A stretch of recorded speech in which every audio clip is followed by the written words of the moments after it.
Manipur, Department of Youth Affairs and Sports, inauguration of Mr. Maipak Sports Digital Experience Center at Kumalampak Sports Complex.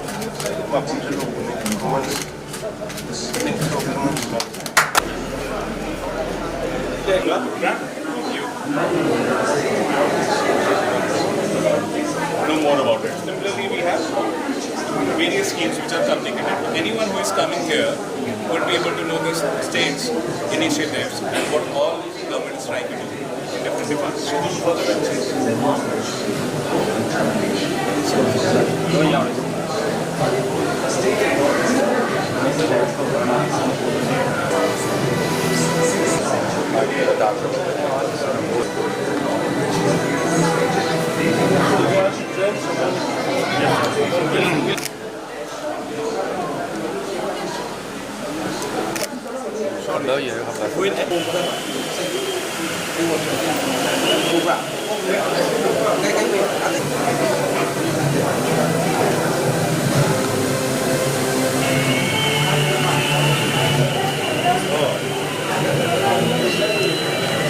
This is for joystick, move on horse,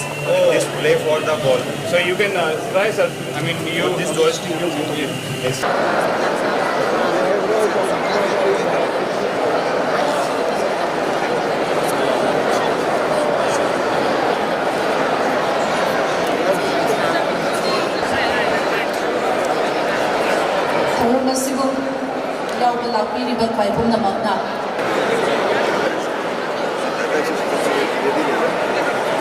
Mahahig yobaga thoram si haunaba sem saduna lejare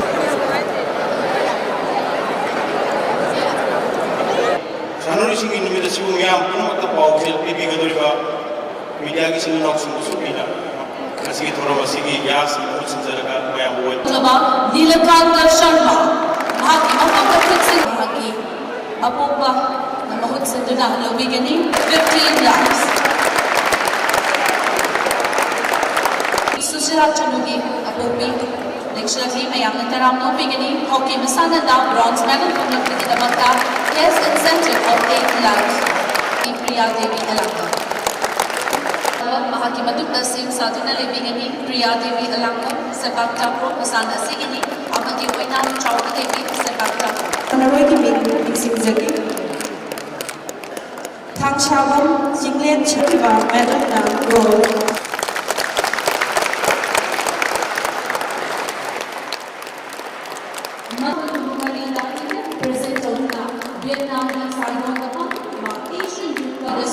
Assam representative of football.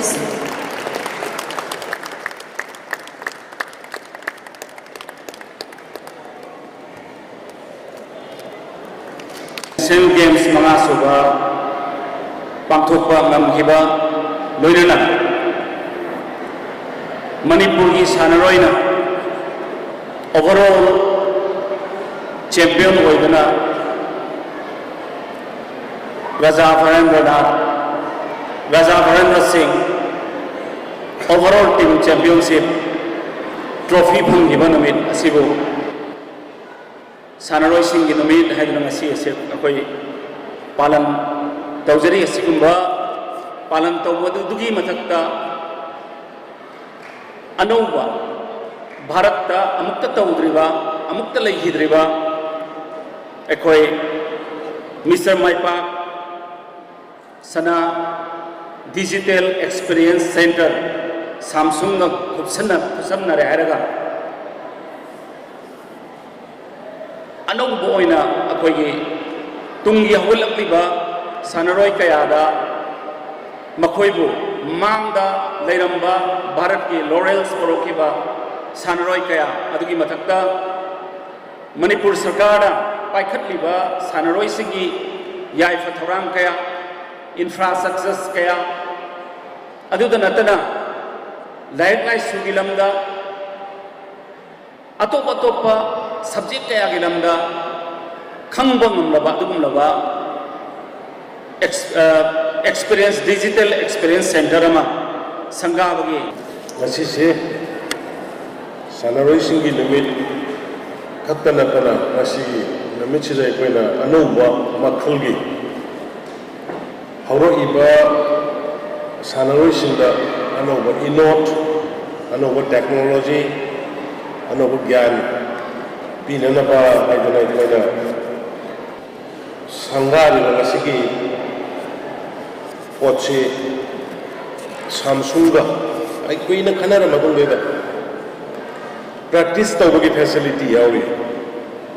individual boxer singna adagi football sanaba singna adagi polo sanaba singna magi practice tawjenaba madugi pot ke yawa yamna India da sina ahan bane nadra ko India da sports ki lamda sigi Samsung gi hange bane sina ahan bane masida loina phangane se koi Gujarani ki photo yauni dak number kanda Gujarani ki magi background magi achievement loi phangane thoiba dak number kanda loi phangane adugi potuma aduga loina aikoi gi Puari ka sagonarapa ancient games kaw bidorba aikoina se mungna kangse yubi lakpi loina masidaida ada even football ki lainai bese field du ye ana istami field ye yaurabni malai the players ismaina attack to bakanda smai to gani counter attack lapagana number nang silai gidami